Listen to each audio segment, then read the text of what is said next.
Welcome everyone to our online discussion, Insights from the AFMAM channel today. I'm Phuong Mai from Viet Nam. I'm also an AFMAM alumni from 2018 in Singapore. Joining with us today is Jared Yao from Munich. Can you introduce about yourself, Jared? Hi everyone, welcome to today's online discussion. My name is Jared and I've been the lead consultant with ASEAN Foundation for the Model ASEAN program since 2008. So we've done 2 years of this program with Model ASEAN, with ASEAN Foundation in Singapore in 2008. That's where Phuong Mai came for the program, and last year in Bangkok. And I'm looking forward to meeting a new batch of AFMAM participants this year in Hanoi in September. Okay, so thank you, Jared. In our online discussion today, we will focus on the team essay in AFMAM application, also the roles of team advisors and delegates in AFMAM. And finally, we will also provide you with some tips to become the most diplomatic delegate.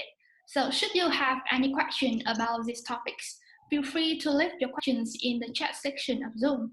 We will also record the fan page of ASEAN Foundation. Okay, so without any further ado, we're going to start our discussion now.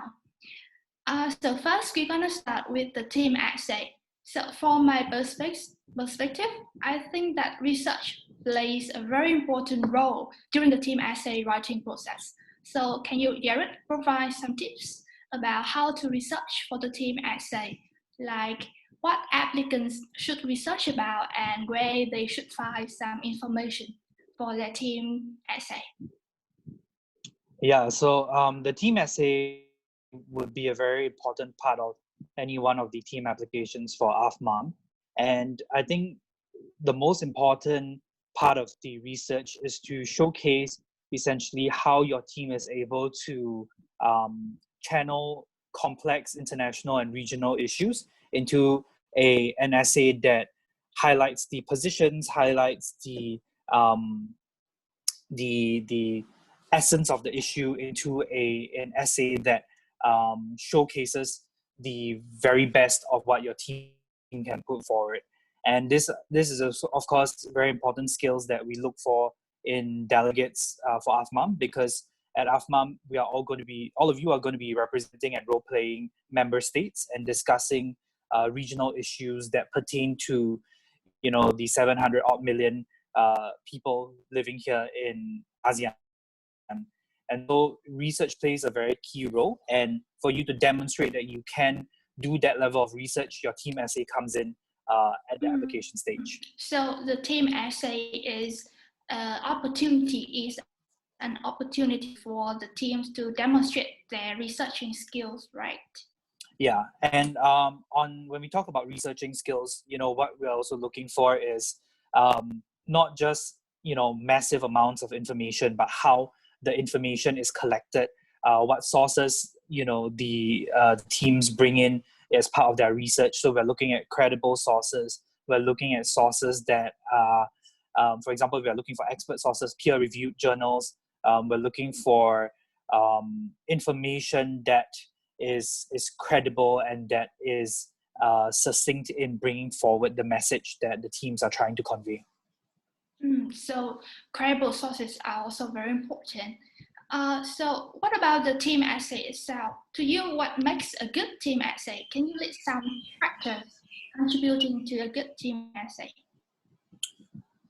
Well, I think for a team essay, there are two very important things in a team essay. The first one is coherence. So if the team is, you know, you're going to have 6 different students writing a singular essay, there might be different voices, there might be different perspectives when putting together that essay, but you don't want 6 different voices and 6 different perspectives in one essay. You want one coherent and well-crafted essay. So I think coherence is the, you know, first and foremost. And then the second one, of course, is about that perspective. We want delegates to join AFMAM to have a strong point of view, to be able to effectively argue and to be able to bring across the importance of the message that they're trying to bring. And that comes in the team essay as well. So I would say the two most important things for the team essay would be the coherence in the narrative of the essay, as well as the point of view or the perspective that the team is trying to bring across. Okay, so to sum up, Jared emphasized the coherence and the perspective in the team essay. Okay, so now we're gonna move to another topic, which is the roles of delegates and team advisors during the program, during AFMAM. So many people have known that AFMAM is a simulation of the actual ASEAN meeting. So can you specific or because many people have wondering about this role in AFMAM? Sure. So team advisors would be a faculty member or a staff member from one of your universities that comes along with you. So the team advisors have two main roles. The first one is more administrative and logistical, so essentially ensuring the welfare of the team, being the adult that comes along with the rest of the team and making sure that your well-being is taken care of. The second one, of course, as a team advisor, that person, he or she, is in that sense expected to provide some guidance, given that some of the issues that we are facing, that we are trying to bring across in AFMAM, as well as the level of discourse, we're trying to bring it up higher. So some students, especially those students without, say, a law or international relations background, might struggle a bit in trying to, understand the issues, trying to convey their thoughts, trying to express themselves. So the team advisor would be there both as a person to encourage the team, as well as to guide the delegates in navigating some of the challenges that they might face when doing the role playing.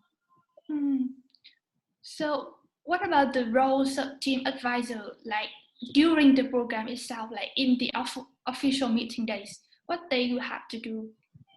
So for the faculty or staff member that comes along with all the students, during the program itself, of course, they will be there to assist their team, to provide advice. Of course, the advisors are not there to be role-playing during the simulation at all. So they would not be actively involved, but they will be there to observe and to give advice to their team during breaks.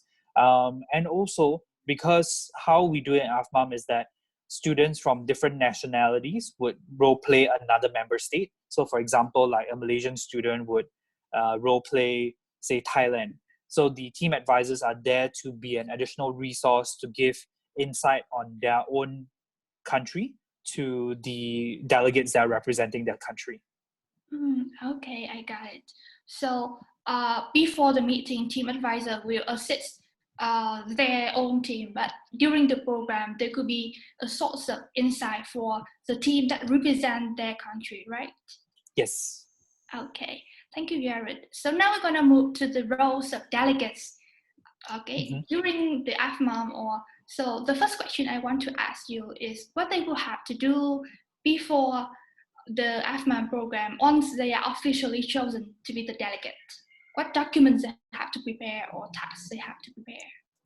Yeah, I think that's a great question. So once we have selected the delegates, and ASEAN Foundation invites the respective teams to join the program, there will be an online training period, usually about, say, 4 to 6 weeks before the program itself. And during the online training program, we would train delegates in ASEAN knowledge, rules of procedure, what are some expectations they would have of how the model ASEAN would take place. And we will also do some very basic training on international relations and geopolitics to get the delegates a basic sense of what is happening, understanding before they jump into the simulation itself. During the course of the training, we would be also guiding students in developing and understanding foreign policy, especially giving them the basic tools to understand and craft a certain foreign policy based on their research. And then from there, delegates will need to prepare their position paper, which is essentially the position that on the position that their country, that means the country that they represent, have on a particular issue that we will be discussing at AFMAM. And that's the first document. And then the second item to prepare would then be the strategy paper, which would be based on the foreign policy of the country that the delegates are representing. And the strategy paper, of course, is to guide them throughout the simulation, to give them a basis for structuring how they would negotiate and what are some of the steps that they would be taking in dealing with other member nations within the simulation itself. Okay, so once the delegates are officially chosen to be a delegates of AFMAM, they could be allocated a country in ASEAN, and then Yes. they will attend the online training about ASEAN itself and about like diplomatic skills. And then before the meeting day, they will have to submit the position paper and the strategic papers, right? Yes, that's correct. Okay. And the position papers are very important because we will take the position papers to then do a draft chairman statement, which is then the basis for the discussion during the simulation itself. So especially some of the delegates who have some model United Nations experience, they think that these documents are just for research. They're not, because they play a very important role in the simulation process in the model ASEAN meeting. Yeah. So you should be noted that the position paper is in the form of the chairman statement, and they are very important. Yes, correct. Okay. So now moving on, I think we're gonna discuss a little bit about the discussion skills or some awards in AFMAM. So from my experience, when at the end of AFMAM, when our meeting finished, there could be a delegate night. And beside cultural performances, awards could be handed out to the best position paper, the most diplomatic delegate, and the best delegation. So there are going to be 3 awards in AFMAM. So can you share about the selection process for these awards? Like what criteria are these awards based on? Of course. So there will be both individual and team awards. And of course, during every AFMAM, the awards might differ slightly, depending on how we assess the delegates. But I think in general, the key thing is that the awards are not the most important thing. I would say the experience is the most important thing, and learning the ASEAN process. But of course, we do have these delegate awards for the individuals. We assess the individuals based on a few key criteria. Firstly is how they manage themselves diplomatically. Secondly is based on how their contribution to the discussion and the debate during the simulation itself. And then the third one, of course, is how they try to bring consensus, because at the end of the day, the ASEAN way and the ASEAN approach towards resolving regional issues is a lot based on consensus. So these are the 3 key things that we're looking out for. And then for the team award, that is actually an award that is given out based on voting by the delegates themselves. And that the most diplomatic team award, of course, is given to the team. We would think that the delegates voted as the most diplomatic in the way they behave, in the way they perform. Okay, so so I think, like, from my experience, the awards are very important and rewarding for the delegates, because if they contribute to the meeting and contribute to their conferences, they will feel very honored and very happy when they are awarded that. Of course. Yeah.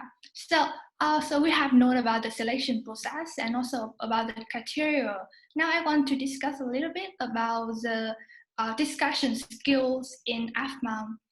Do you have any advice or any tips for the delegate like they are the very first time they attended some kind of simulation. So do you have any tips for discussion skill during the program? Of course. So for those delegates who already have some sort of experience, whether in similar kinds of programs like Model UN or a debate, Model ASEAN and the way we're doing the simulation is a bit different. Given that ASEAN as an organization is a lot smaller than, say, the UN, right? So the level of discourse that we're expecting will be a lot higher, and the kind of interaction between member states would be a lot higher as well. For delegates who are coming in for the first time, what this program helps to do is to train delegates to understand regional issues, to be able to discuss these regional issues from different perspectives. So you would have to take on the perspective of the member state that you're representing and not your own home country itself. And in that sense, what kind of skills what do you need to prepare before you come in? I would say do your research, know your foreign policy clearly, understand what the country you are representing thinks about that particular issue. And then when you go into the simulation itself, it is about both speaking your country's perspective, but also knowing how to compromise and come to a consensus on these regional challenges, such that during the Model ASEAN, you all would be able to come out with solutions that can be implemented on a regional basis. Yeah, I think like the most difficult thing about ASEAN meeting is we have to come to consensus. We have to compromise our solutions so that everyone in the committee can agree with our solutions. It's very hard, yeah. Compared to something like MUN, like Model United Meeting, you do not have to come to consensus, but in AFMAM, everyone had to agree on that, and it's very difficult. Yeah, and I think the consensus building aspect, the negotiation skills that delegates would learn, I think that's going to be very valuable, because when you go out to work, whether whether in a professional basis or even in your personal life, you have to negotiate with different people, even with yourself sometimes, right? And that kind of skill in bringing people together and coming to a consensus, that's something that's very valuable. And then on a larger picture, of course, understanding how ASEAN makes decisions would be very helpful for the youth to understand why ASEAN works the way it works and why it works for the 10 ASEAN member states. Okay. So I want to note that if you have any question during our online discussion, feel free to leave your question in the chat section of Zoom, because at the end of the online discussion today, we will have like 15 minutes to answer your questions. So far, we have discussed about the team essay in AFMAM application, like what is the most important factors in the team essay. We have also discussed about the roles of delegates and the roles of team advisor in AFMAM. And we have just discussed about some diplomatic skills, such as negotiation in AFMAM. So if you have any questions about these issues, feel free to leave your questions. We could try to answer it. Okay. So I have another question for Jared, because we have discussed about the differences between AFMAM, about MAM in general, and MUN in general. So can you elaborate more on the differences between these two models? Sure. So in a Model UN, delegates tend to be assigned a particular committee, and they are then just the ambassador of, say, Vietnam to the World Health Organization or something like that, and then you'll discuss the topics there. In the Model ASEAN, what we do during the 3 days of simulation is not just one committee, but you would see the whole process, from the senior officials meeting to the ministerial meeting and to ultimately the ASEAN summit itself.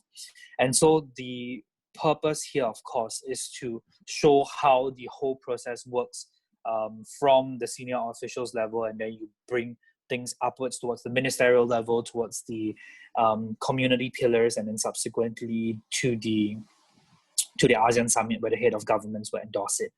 And that is a big difference because ASEAN works very differently from the UN, and I think that is something that we all, it needs to be a key learning point. And from there, in these two models, you see the process working out. So that's one of the key differences that delegates would observe. The second one, as you had mentioned just now, we've talked a bit about it, would be, of course, consensus. In the UN, it is not necessary for consensus, although in some model UNs, they kind of want delegates to come to a consensus. It is not necessary in the UN to come to a consensus, but in ASEAN it is. And so the spirit of compromise, the spirit of coming together, and the spirit of being able to overcome differences is a lot more pronounced in the model ASEAN simulation rather than in the UN itself.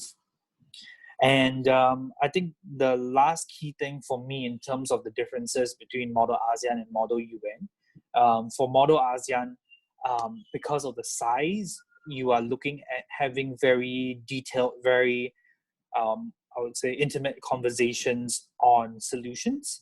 And given that, it is a block of 10 countries within the Southeast Asian geographical area, we are looking at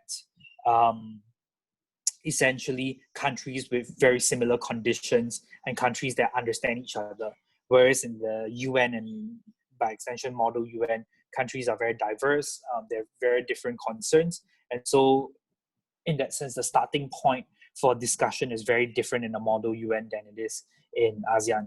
And of course, not to say that there aren't differences between member states in ASEAN. I mean, we have, very big countries like Indonesia, Vietnam in terms of population. And then, of course, we've got Singapore and Brunei on the other end, which are very small.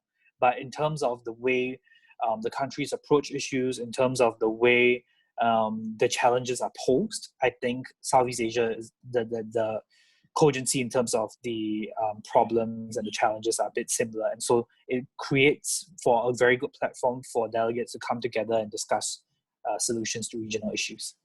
Yeah, I agree, because I also have experience in both MUN and AMAM model as a meeting. I can see that the way that we craft the chairman statement in model as a meeting is very detailed.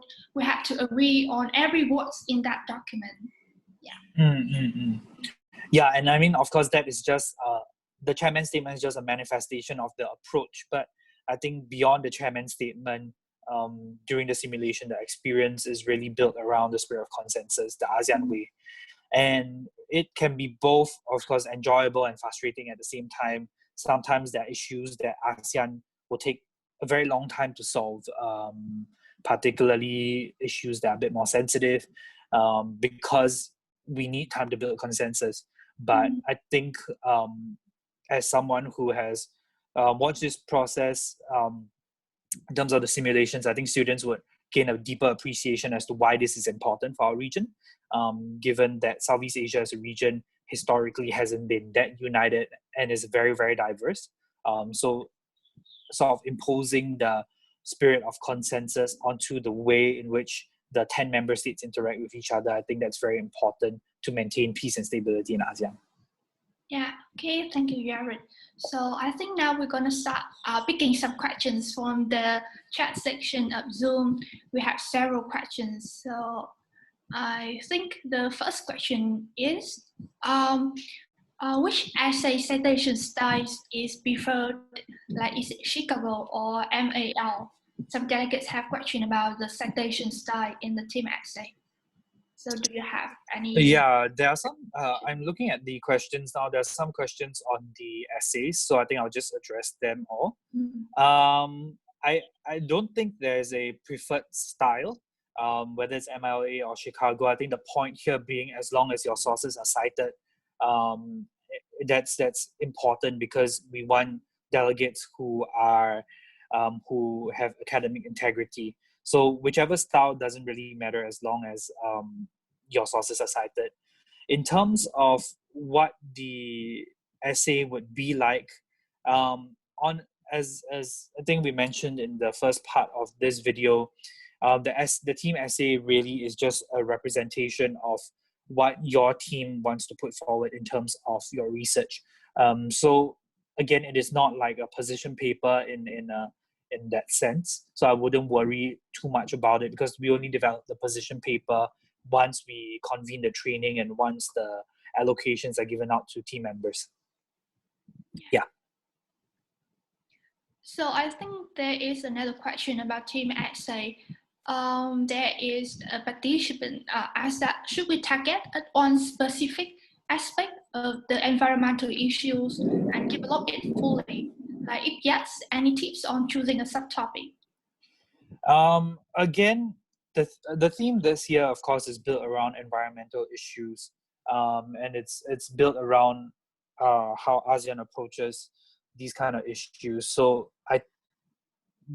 in terms of choosing a subtopic, is really up to your team. And I don't think there's a certain preference or not. The main point is that delegates, the teams we want to see that the team has done good research. We want to see that the team is able to convey their arguments and their points across in the team essay. Whether you want to be specific to focus on one subtopic, whether you want to be broad and talk about things in general, it's really up to the team. And I think that is where we also want to see the quality in the writing and the quality in the research being put forward by the team, rather than us saying like, oh, we want something over another. Okay.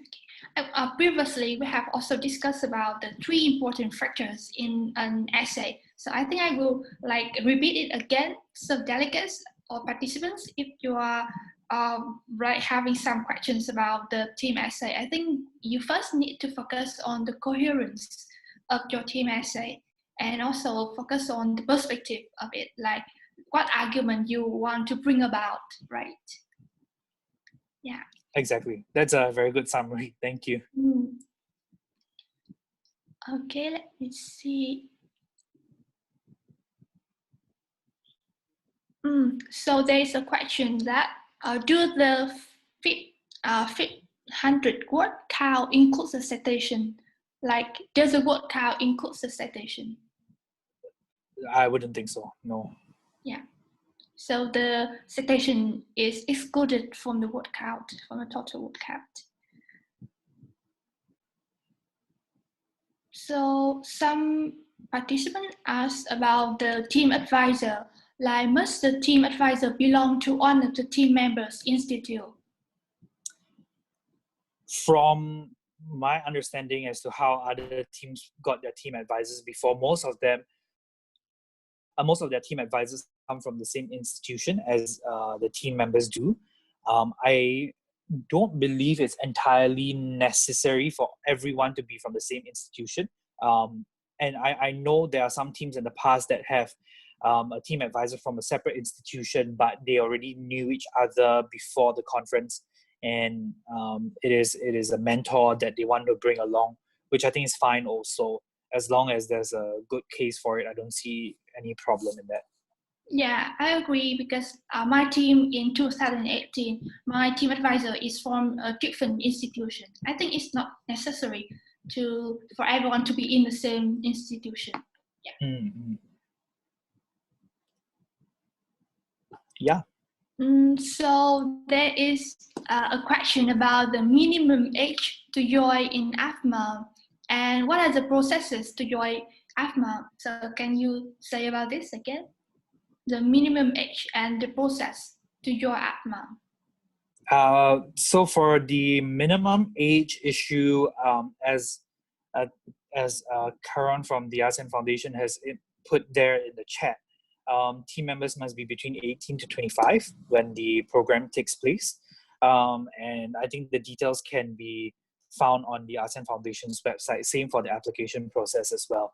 And I think the ASEAN Foundation has done a great job in redesigning their web portal, and they have very good infographics guiding all the delegates as to how the application process would look like. So I'll just encourage all of you to go to the website to check out all this information. Yeah. Okay. Thank you, Jared.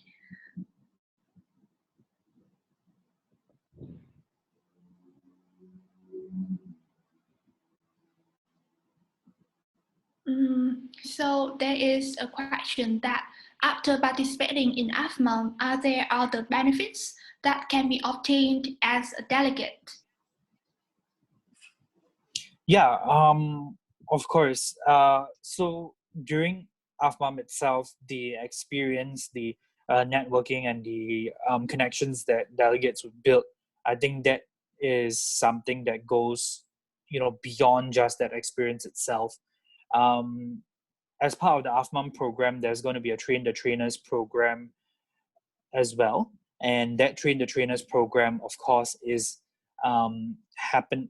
We have done it 2 years in a row already, and both times in December in Jakarta at the ASEAN Secretariat building. So that is just one opportunity.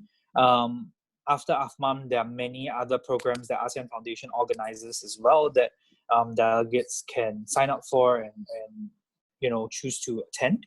And then, of course, there is so people like Mai who continues to be involved in AFMAM as a program, and go back to your own communities to set up your own model ASEAN meetings. That's something that delegates can do as well. So the AFMAM conference is really just a platform to learn about AFMAM. And from there, you can think about how you want to take that experience to go back to your own communities, to contribute that knowledge, to contribute that those ideas, and then organize your own workshops and conferences. And then within ASEAN Foundation itself, there's the TO Train the Trainer workshop, and then there are other programs. And then, of course, the friendships that you build during these conferences, it gives you a network of youth, of friends that you have made across Southeast Asia, which would be really invaluable, given that the ASEAN community is getting closer and closer. And as the ASEAN economic community comes to fruition, I think that connection would help you because, as ASEAN youth, a lot of us are going to be working in each other's countries, and that connection and that friendship would be very helpful. Yeah, totally agree. I think the network that I have after participating in AFMAM is very valuable to me. And I have learned a lot from them and be inspired from them. Yeah, because like all the delegates in AFMAM, they are very active and they are they always try to contribute back to the community, and we can learn a lot from them. Yeah, I think that the benefits. That's great. Yeah, very good benefits from AFMAM. Okay, let me see if there is any question that participants want to ask. So there is a question about the video of AFMAM in the application of AFMAM. As participants of AFMAM, we are expected to create a 1.5 minute long created video. Any tips on the creation of the video? And what is the most important aspect from the video? Is there any preference from the ASEAN Foundation in terms of achievement and style?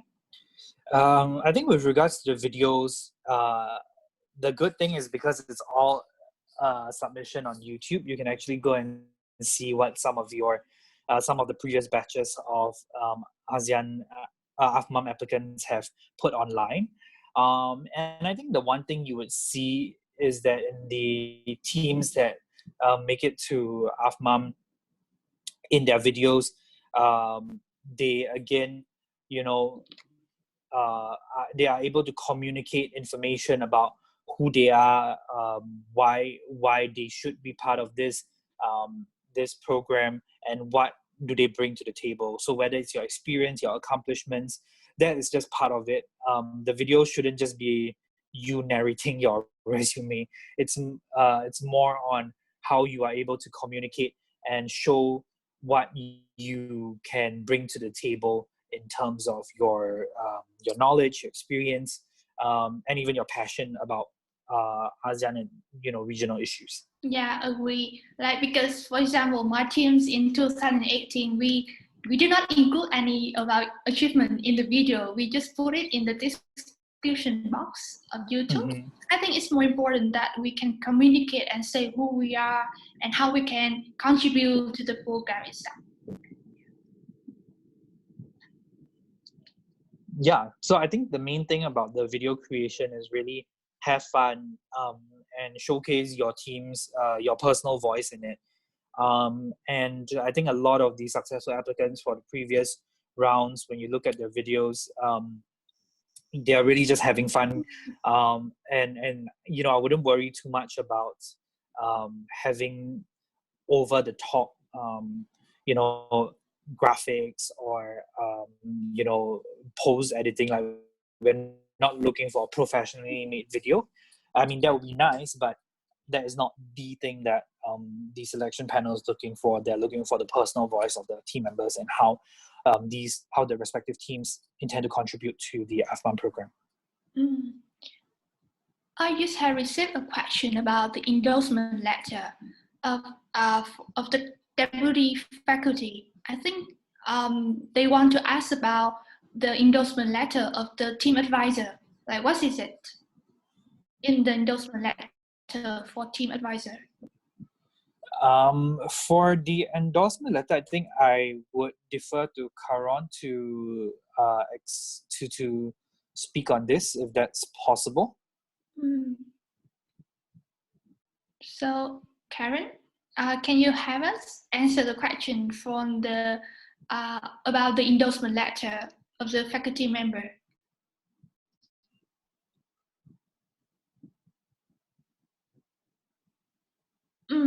I think we will skip this question, and if you still have some question about this, you can and ask the directly the fan page of ASEAN. Yeah, from my experience, it's actually just like other recommendation letter for the team advisor. You can ask another team advisor or a colleague in your faculty to write the recommendation letter for your team advisor. Yeah, it's just similar to other recommendation letter for the delegate or the member of your team. Yeah. Okay. Another question. As an inspiring youth to be one of the AFMAM delegates, how can we prepare ourselves to be ready for it? Yeah, I think that's a good question. Mai, do you want to share your own experience first before I jump in?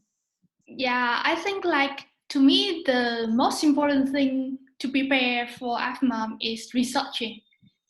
Because I myself is not, I do not come from a background of international relations or any kind of diplomatic uh, field. So it's very important to me to research about the ASEAN itself, about the theme of that year, and also about the experience of other delegates. I mean, researching is very important. You need to know that what you will be discussed about and what is the whole process will be. Yeah. Another thing, I think we need to prepare our mindset before coming to the program. Yeah, we will be ready that we're gonna meet many new people and they are all very active and energetic youth. So it's very important for us to prepare an open mindset, be ready to make new friends and be ready to socialize with them. Yeah. What about you, Jared? Yeah, I think your experiences really show, and your sharing, is great in terms of what to prepare for. So yes, of course, doing research is important. Coming with an open mindset is definitely more important. But honestly, I think if there's any one thing I just want to add on would be just to be not afraid to try new things and not afraid to put yourself out there. I know, in Southeast Asia, we have very different kinds of education systems. And again, in our education systems, there are different levels of English competencies. I know some delegates who are very nervous about joining this program because this program is entirely in English. And they're always worried about, is my English good enough? Things like that. And then they dare not speak up. But one thing to also note is that in this program, you have to speak up because there are only 10 member states. So there are only 10 people sitting across the room speaking about the issues, right? So just don't be afraid. Try try your best. I think that's really the most important thing. And then, yeah, have fun. Just come in, be willing to learn, and don't be afraid to try. That would be my advice. Yeah.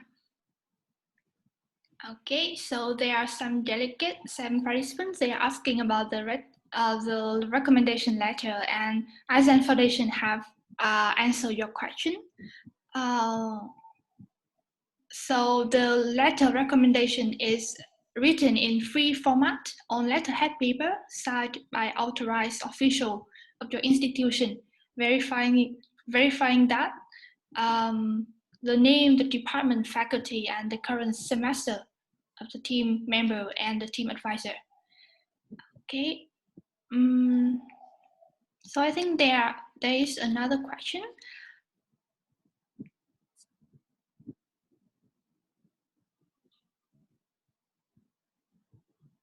So there's a question about like, are we given the opportunity to bring our own language to the conference in AFMA?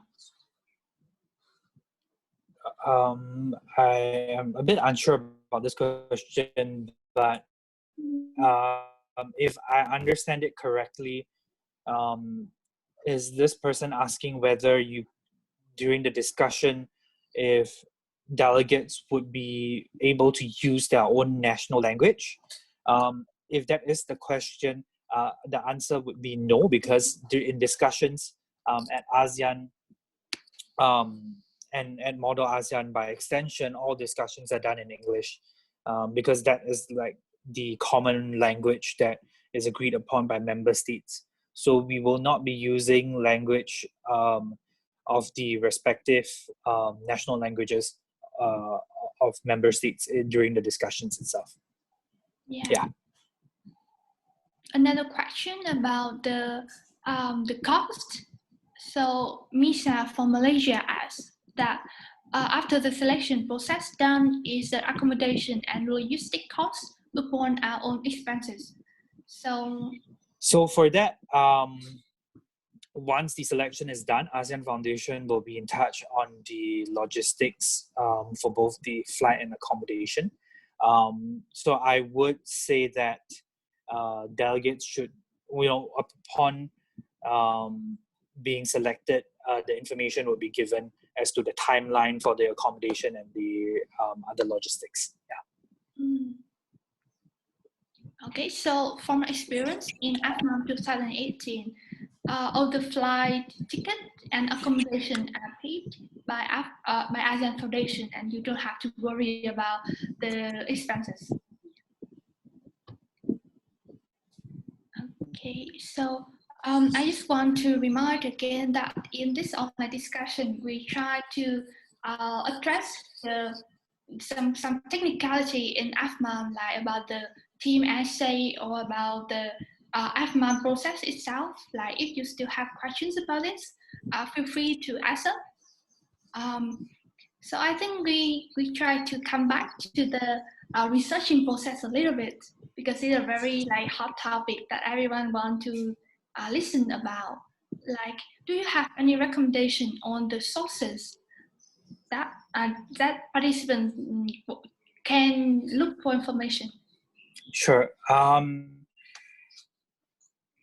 Again, start off with credible news sources. So you are looking at news sources that are well regarded, that doesn't have a big political bias. So you want to get reputable sources like, say, the New York Times, BBC, and of course there are many regional news sources as well that are credible. So you want to make sure that you do research from that front. Sometimes in your research, you would want to take research from ASEAN sources as well, official sources from ASEAN, from regional governments, from the UN. So all these are important sources of information that delegates can go into and can access easily online, and then do and get the information from there. And of course, in understanding the foreign policy of any country, before you go into reading, say, opinion pieces or analysis, always start from researching on the official websites of the countries first, of the country's governments, and that should give you a good idea as to what the stances are before you go into reading other opinion pieces and things like that. And going on to the last point on opinion pieces, is perfectly fine to read and research opinion pieces being written by experts, written by professors, or famous business people, whatever, it's fine. But you also need to be aware, of course, cognizant and aware of what their biases are or what their perspectives are. Because when you are talking about opinion pieces, especially when people have opinions on policy matters, they definitely have an angle that they're trying to promote. So you want to be aware of that before you put that into your essay or your position paper. Yeah. So like, I think to me, the most important thing when we try to looking for sources are from important, from credible organization. Like I remember that there is a website of ASEAN where you can find all the chairman statement, the official chairman statement, and all of the meeting document. They all published in a website of ASEAN.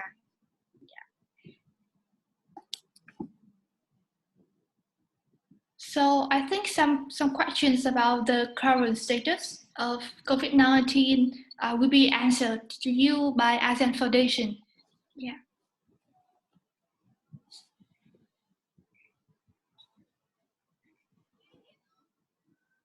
I think regarding the recommendation letter, do Jared have any advice for the participants, like how they should write or craft their recommendation letter?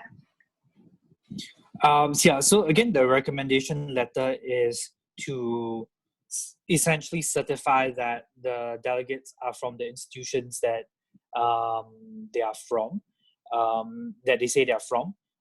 Essentially, like proof that you are students, because this program is for students.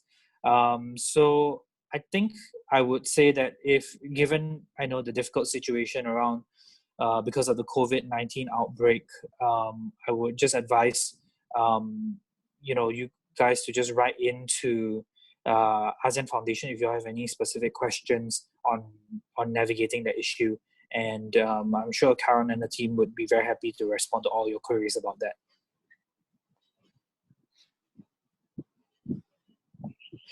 Okay, so feel free to leave any question regarding your team essay or the format of AFMAM. I think the whole process of learning about ASEAN meeting is very fun and although it's difficult at first, but once you understand it, you can really have a lot of fun doing it. I'm glad you had such a good experience. Yeah, so from my experience, I used to take part in the economics committee of ASEAN. Yeah, so we discussed so many things about economics of ASEAN.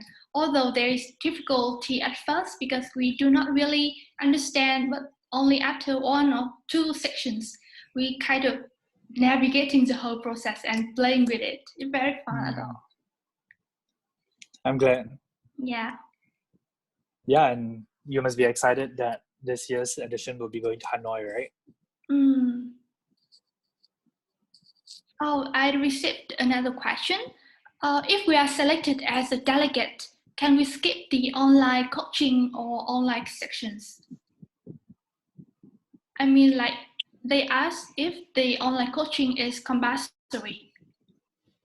Yes, that would be the case because the requirements of the program for all delegates would be that you attend both the online and the offline segments in order to get the certification at the end of it. And especially given the current situation, this year there will be more online components than before, meaning that a lot of important information, particularly on how the simulation would work, and that training would be done online. And so delegates, if you miss out on the online portion, you would really come in not knowing what's happening during the simulation itself. Yeah, totally agree.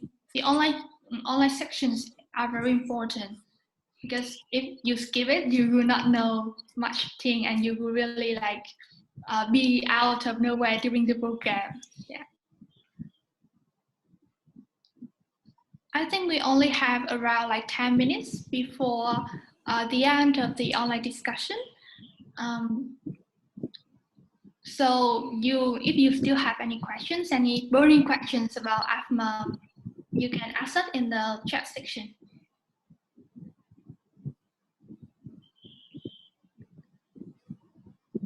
I think in the meantime, we can grab up some key messages or some key content on the beginning of the program. Okay, so at the beginning, we discussed about some important factors in the team essay. So can Jared remind the participants about 2 factors that are important for the team essay? Yeah, so again, the first one would be coherence, because it's a team essay. You want to make sure that there's one voice. And then, of course, in terms of perspective, we are looking at delegates who are able to convey their perspectives clearly. Yeah. Okay. So regarding the roles of team advisor and the roles of delegates during the program, I think for team advisors, their key role is ensure the logistic and the well-being of the team members, also giving the advice for the team, for the whole team. And during the AFMAM program, the team advisor will represent or provide insights for the team that represent the country, right? Yes. Yeah. Okay, so can you sum up the tips to become the most diplomatic delegate, or some tips to be more confident in discussion? So with regards to the awards, the most important thing would be to of course exemplify the ASEAN spirit, and that means to be diplomatic, to be able to contribute effectively to the discussions, as well as to bring together that spirit of consensus during the discussions. Okay. And then in terms of, I think to your second question, just to repeat on that point, how do you become more confident? It is about being prepared, doing your research, but it is also about being able to let go of your fear and committing yourself to learning and trying new things. I think those will be the 2 key things that will make your experience great. Okay. Thank you, Jared. That is really like perfect summary on the tips to become a better delegate in AFMAM.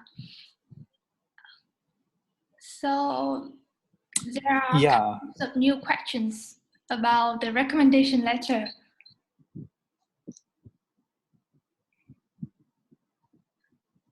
So I think, again, with regards to the recommendation letter, I would suggest for all of you to write into the ASEAN Foundation, and they can address your queries on that.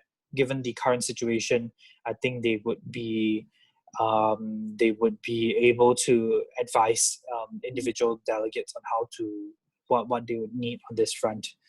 And there's another question from one of the delegates on the timing of AFMAM itself. I believe the ASEAN Foundation has previously addressed it, so I'm just repeating the answer again, which is that the ASEAN Foundation will be closely monitoring the situation. So if the situation is cleared by then, there should be no problem in running it in September.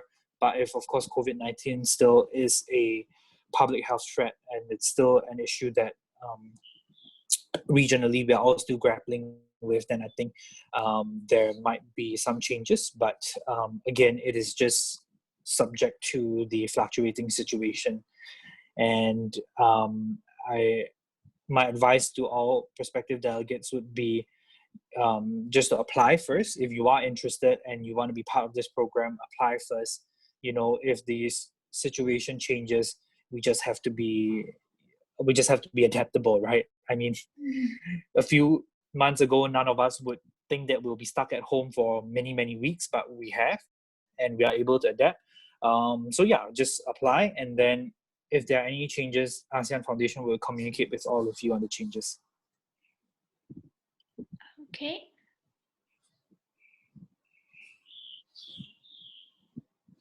So there are so many questions about recommendation letter for the team advisor. Yeah.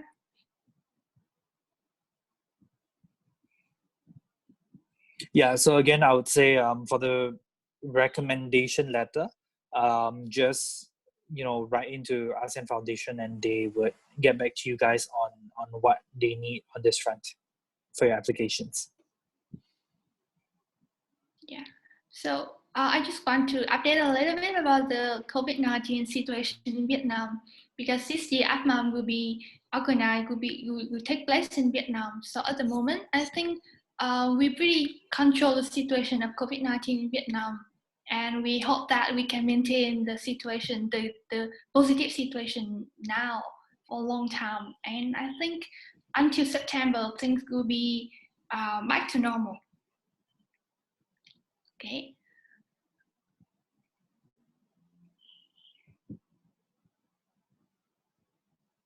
So, should you still have some questions about the team essay or about the discussion skills? Feel free to ask us, because Jared is from Moon Inc.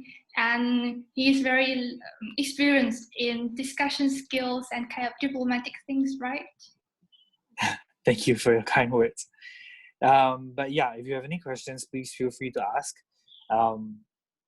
And I think previously the ASEAN Foundation has had a video session with some of the alumni. So I would suggest all of you to check out that video also to hear from alumni and their experiences. But yeah, I think this is AFMAM is a great program to learn about ASEAN, to network with other ASEAN youth. So I would encourage all of you to apply, and hopefully I'll get to see all of you in Hanoi as well.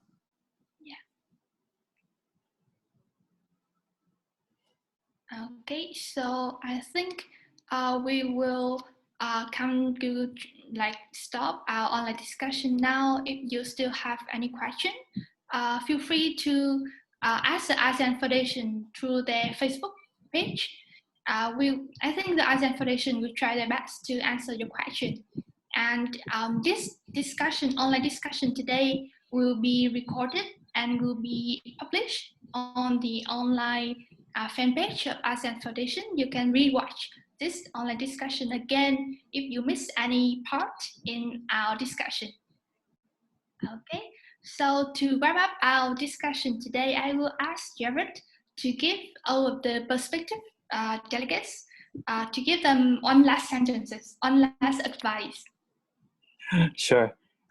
So again, my advice would be just in your applications, showcase who you are, what your team wants to contribute to this in terms of your participation to the AFMAM program, and don't worry about showing off how many achievements or all the accomplishments that you have, but the main thing is really just to show how you can contribute and how you can learn from AFMAM. I think that would be the important part of your application. Yeah. Yeah. Thank you, Jared. Okay, so I think that's the end of our online discussion today. Thank you for joining with us. I hope that you can gain valuable insights from our online discussion. Hope to see you again in Vietnam this September. Okay, bye-bye. Right, thank you. Stay safe. Yeah, stay safe. Bye. Bye.